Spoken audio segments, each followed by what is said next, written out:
a bedrock legal doctrine that says that whether the government has to protect you or not is completely up to the government. In other words, they have no legally enforceable duty to protect you.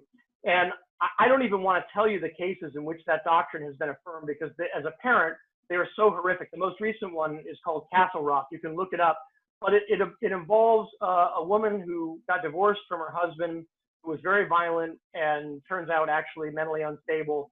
And she got a restraining order against him to keep him away from her and her children. And she begged and pleaded the local police to enforce the restraining order, and they continued not to do it.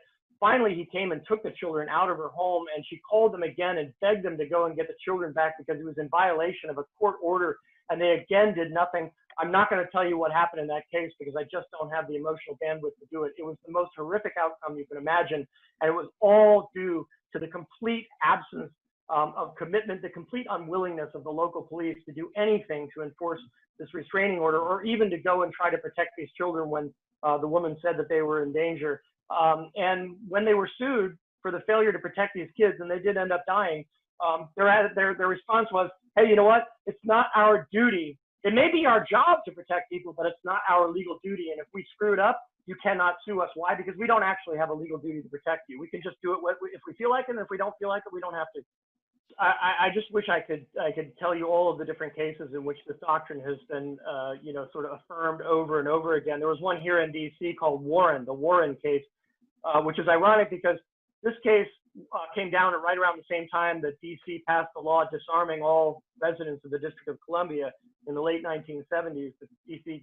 City Council passed a law that was effectively the functional firearms ban that Bob Levy and Alan Gura and I challenged successfully in the Heller case. And this case involved 3 women who were roommates. And to make a long story short, a couple of men broke into their home and spent the better part of the day sexually assaulting them, one of them, while 2 of them were able to hide upstairs. They repeatedly called the Metropolitan Police Department, the DC Police Department, begging for help. And the DC Police Department's sum total response was to send a squad car to drive by slowly past the house and just look at the door at the house and not even go and knock on the door. That was the sum total of their response. The two men who broke into the house later discovered the 2 women upstairs, and things got even worse from there.